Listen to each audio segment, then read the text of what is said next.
Hi everyone, कैसे आप सब लोग? आई होप बहुत अच्छे होंगे, अपनी रिसर्च भी बहुत अच्छे से करे होंगे। सो ब्लैक बक जिंका लॉजिस्टिक जो इसका पहला नाम था। सो ब्लैक बक का रिजल्ट आ गया है Q2 का। So let's study the result and find company ने कैसा परफॉर्म किया है and what should be your decision.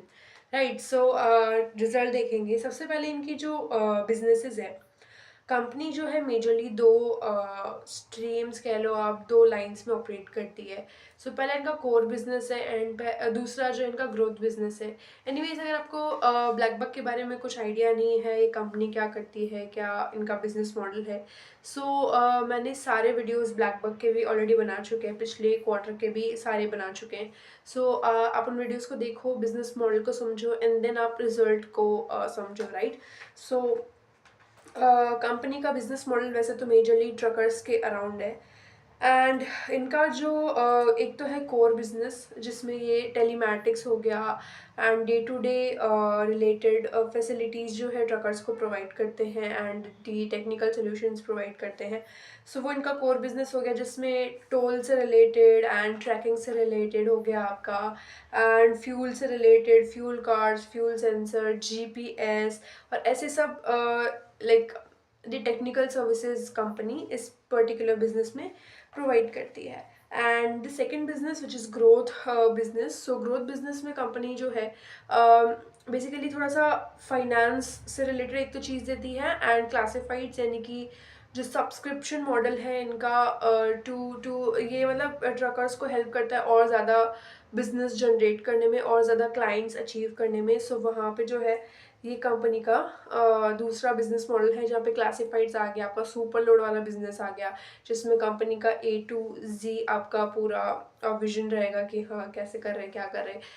And ये जो बिजनेसेस है इनके, ये ग्रोथ बिजनेस में आ गया एंड फाइनेंस से रिलेटेड आपका हो गया।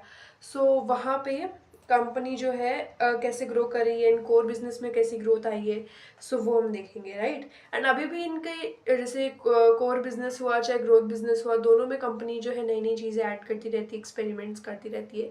सो you will find the plus sign, मतलब और भी ऐसी कई सारी फैसिलिटीज़ हैं and some of them are experimental. So yeah, and core business में आपका वाई ग्रोथ आया है 36% का एंड Q1Q ग्रोथ है आपका 3% का। इसके अलावा ग्रोथ बिजनेस जो है इनका, उसमें इनको 226% वाई बेसिस पे ग्रोथ मिला है एंड Q1Q बेसिस पे इनको 19% का ग्रोथ मिला है। सो जो वाई ग्रोथ बिजनेस में आया है, that is very much because of super load model. इनका सुपर लोड मॉडल काफ़ी अच्छा किया है एंड कंपनी ने बोला है कि ये सुपर लोड मॉडल और क्लासिफाइड वाले बिजनेस की वजह से हमको सबसे ज़्यादा जो है इसमें जो 226% का ग्रोथ है वो मिला है। राइट, एंड ऑल्सो अभी भी ये सुपरलोड बिजनेस इनका जस्ट स्टार्टिंग फेज में है। अभी इन्होंने बस स्टार्ट किया है, एक्सपेरिमेंटेशन अभी भी चल रहे हैं। सो अभी भी पूरी तरह से इस्टेब्लिश नहीं हुआ है, it will take time. So this is why थोड़ा सा आपको इनके पैट में एक ड्रैग मिलेगा। सो लेट्स सी वो चीज़ क्या है। एंड अभी जो कंपनी है बहुत ही इनिशियल फेज में है अपने सुपरलोड वाले बिजनेस को लेके। कोर बिजनेस इनका ऑलमोस्ट सेटअप है, बट स्टिल अभी भी कोर बिजनेस में भी कई सारी चीज़ें जो है कंपनी ऐड करती रहती है। राइट, सो या, एंड अब देखते हैं बाकी सारी चीज़ें। सो रेवेन्यू में कितना आपको ग्रोथ मिला है। रेवेन्यू इन्होंने इस बार किया है 179 CR का and why it was 898 CR। Q1Q it was 141 CR। So revenue में आपको 82% वाई ग्रोथ दिखेगा एंड 27% Q1Q ग्रोथ दिखेगा। राइट, इसके बाद में आपका एक नेट रेवेन्यू और है। सो रेवेन्यू और नेट रेवेन्यू में ये है, जितना सॉरी, जितना बिजनेस जो है टोटल कंपनी ने जनरेट किया, मान लो कि कंपनी ने ट्रकर और जो आपके शिपर्स है सब ने मिलके 5 लाख का बिजनेस जो है मंथली जनरेट किया।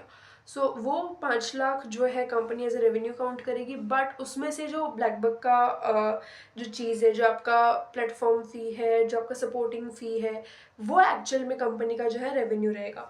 सो यहाँ पे नेट रेवेन्यू आपका अलग है एंड जो आपका मेन रेवेन्यू है, रेवेन्यू फ्रॉम ऑपरेशंस, वो अलग है।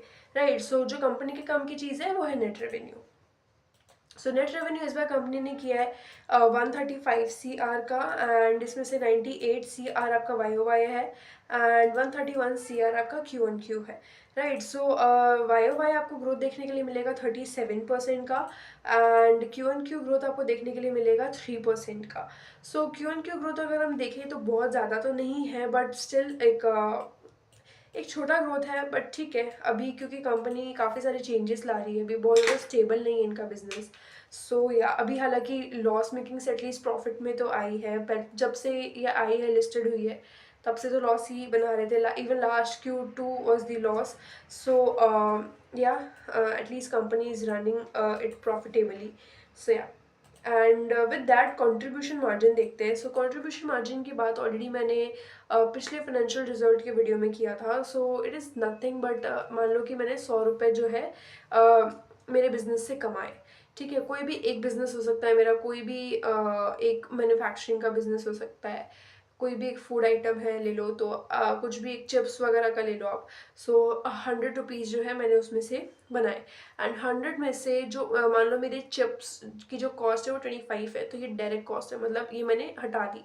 अब जो 75 बचा उसमें से मुझे इस चिप को बेचने के लिए जो कॉस्ट लगी, जैसे कि मान लो जो सैलरी लगा मेरा एम्प्लॉयज़ का, जो रेंट लगा, जो जो इलेक्ट्रिसिटी लगी, जितना भी जो भी पैकेजिंग का कॉस्ट लगा, एंड लाइट पंखा बिजली एवरीथिंग, ऑफिस का, ऑफिस के मेंटेनेंस का कॉस्ट, वो सारा अब मैं इसमें से निकालूंगी। तो डायरेक्ट कॉस्ट जब आप माइनस कर दोगे, जो वेरिएबल कॉस्ट जब आप माइनस कर दोगे, तब आपका कंट्रीब्यूशन प्रॉफिट या कंट्रीब्यूशन मार्जिन जो है निकल के आएगा। And it is very simple. अब आप सोचोगे operating profit and contribution margin में क्या डिफरेंस है। सो ऑपरेटिंग प्रॉफिट में क्या होता है, आपके लगभग सारे एक्सपेंसेस निकालने के बाद, ऑलमोस्ट सारे एक्सपेंसेस निकालने के बाद जो बचता है वो है आपका ऑपरेटिंग प्रॉफिट, राइट। जिसमें से फिर आपका इंटरेस्ट, टैक्स एंड जो आपका ये डिप्रिसिएशन है, ये सब माइनस होगा, राइट। सो वो आपका होता है ऑपरेटिंग प्रॉफिट। एंड इसका फॉर्मूला अगर मैं आपको बताऊं, सो रेवेन्यू में से अगर आप जब सॉरी वेरिएबल कॉस्ट को हटा दोगे, तो आपका बचेगा कंट्रीब्यूशन प्रॉफिट या कंट्रीब्यूशन मार्जिन। फिर उसमें से जब आप अपनी सारी फिक्स कॉस्ट को निकाल दोगे, वो आपका बचेगा ऑपरेटिंग प्रॉफिट, राइट। सो एग्जाम्पल्स अगर मैं आपको समझाऊँ तो मान लो जो 100 रुपये में से 25 रुपये मेरे चिप्स की कॉस्ट थी, उसमें 25 वो डायरेक्ट है, राइट। सो 25 निकालने के बाद अब 25 मेरी वेरिएबल कॉस्ट है, राइट। मान लो मुझे सिर्फ इतना मुझे पता है, मुझे सिर्फ इतनी क्वांटिटी का चिप्स बेचना है, तो मैं उतना ही रॉ मटेरियल लेके आऊँगी एंड उतने ही मेरे कॉस्ट होंगे, है ना। मतलब वो चेंज करेगा डिमांड पे।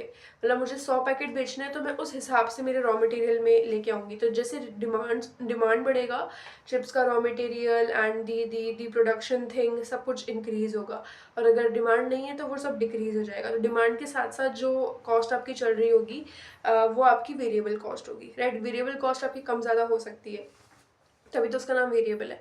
एंड फिक्स कॉस्ट आपकी होती है जो फिक्स है, मतलब मान लो मेरा 50 पैकेट बिके कुरकुरे का या चिप्स का, और भले मेरे 1000 पैकेट बिके, मुझे मेरा रेंट तो देना ही पड़ेगा, मुझे मेरे जो एम्प्लॉय का कॉस्ट है वो मुझे देना ही पड़ेगा, एंड मेरा जो बिजली का बिल है, जो भी ऑफिस वगैरह फैक्ट्री वगैरह चलाया है मैंने, वो सब मुझे देना ही पड़ेगा, राइट। सो आई होप आपको contribution margin and operating profit फिर से एक बार समझ में आ गया होगा। सो या कंट्रीब्यूशन मार्जिन जो है इन बिजनेसेस में बहुत ज़्यादा होता है, क्योंकि फिक्स कॉस्ट कुछ है ही नहीं ना। अगर आप ब्लैक बक के केस में देखोगे तो इनकी डायरेक्ट कॉस्ट क्या है, इनके प्लेटफॉर्म को चलाने का खर्चा, ठीक है।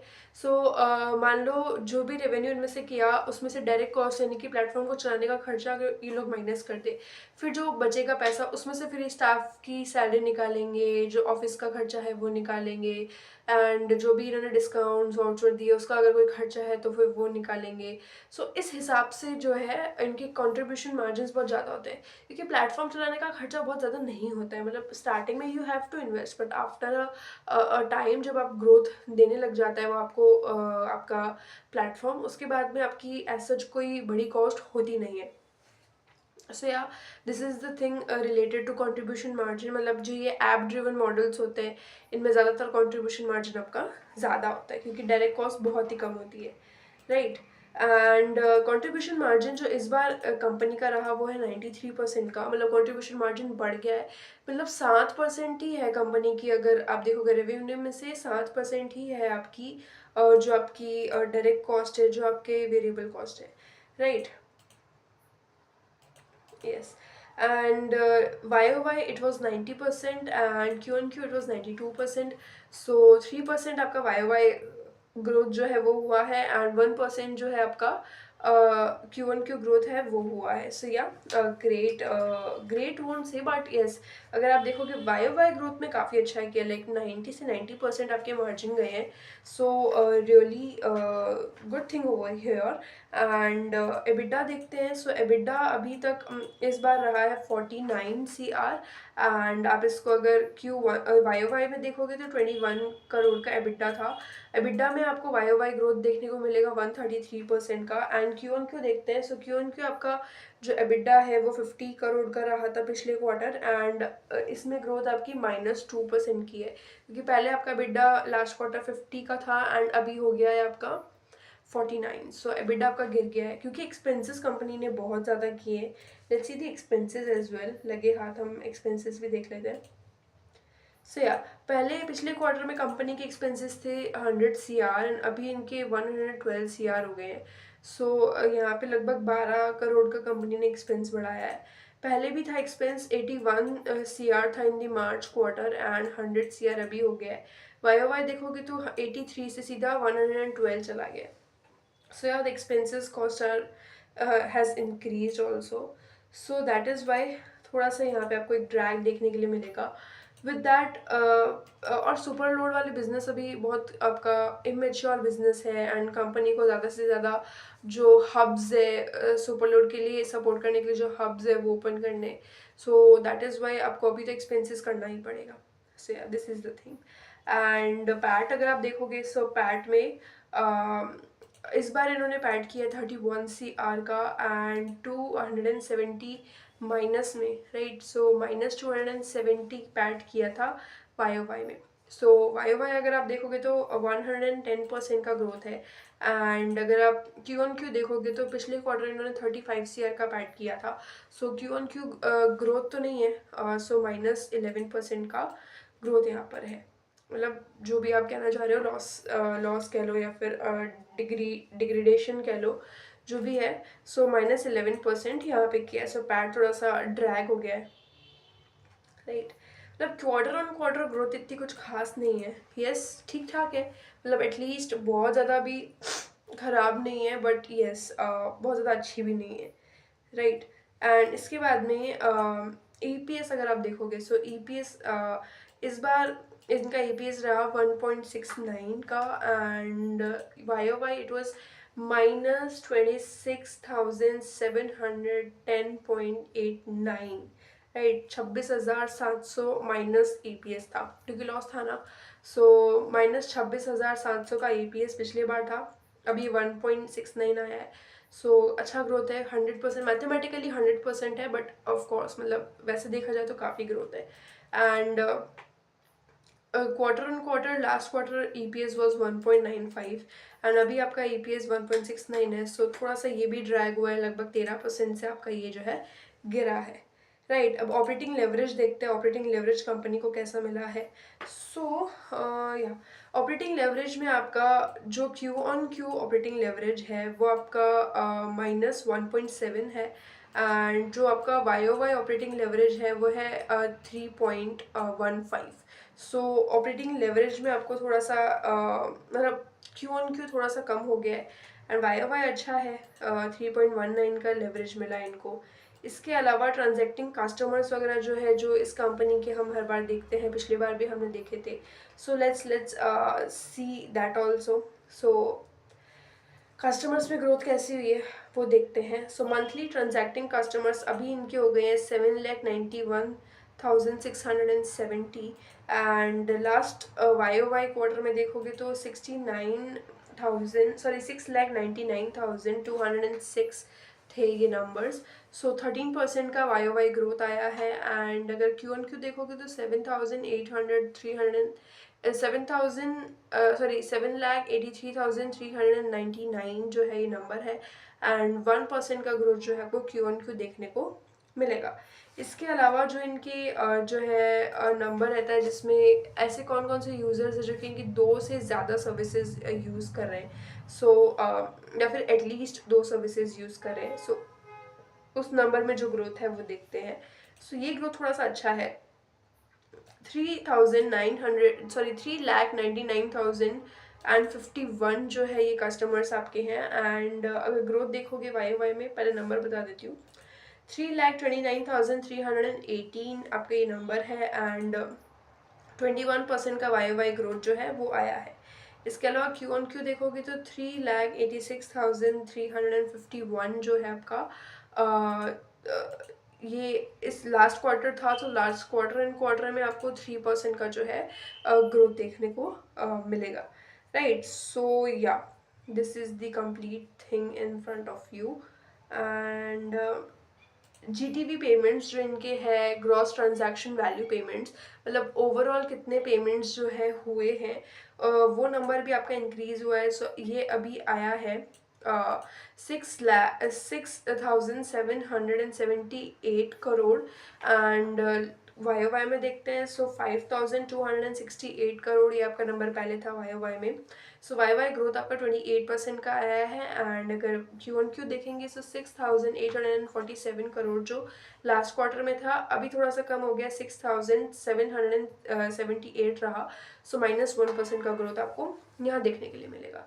हालांकि अगर आप देखोगे तो ये क्वार्टर थोड़ा सा सीजनली खराब भी था, मतलब ओवरऑल इंडिया में काफ़ी ज़्यादा बारिश, काफ़ी ज़्यादा फ्लड, एंड मतलब इट वाज एन अनएक्सपेक्टेड, कैसा, मतलब अभी भी देख लो नवंबर में भी काफ़ी जगह बारिश हो रही है।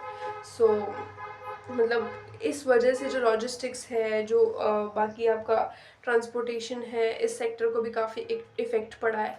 दैट इज़ वाई आपकी ये चीज़ें थोड़ी सी change हुई है, and yes, due to that the things have been changed a little on Q and Q growth। बाकी YOY ग्रोथ काफ़ी अच्छा है, YOY 82% से कंपनी ने ग्रो किया है, एंड पैट में देखोगे तो 110% से कंपनी ने ग्रो किया है, और आपका EPS देखोगे तो 100% से ग्रो किया है। पैट में आपका कुछ भी नेगेटिव ग्रोथ नहीं है, पैट में there is very much positive growth, but Q on Q थोड़ा सा आपका मामला ख़राब हो गया, but I believe that company will take this over. मतलब बाकी तो हम कॉन कॉल में देखेंगे रीजंस क्या, एग्जैक्ट रीजंस क्या है, एंड कंपनी कैसा बिहेव कर रही है अपने इस क्वार्टर को लेके। Still result is not very much bad, अगर सिचुएशन देख के अगर आप देखोगे तो yes it is quite good, मतलब after having a challenging quarter still company ने किया है, but yes let's find that आगे चल के कितना कर सकती है ना। जो पास्ट है अब तो ये पास्ट हो गया आपका, लेट्स सी इन फ्यूचर अभी चीज़ें इंप्रूव हो सकती है कि नहीं हो सकती है।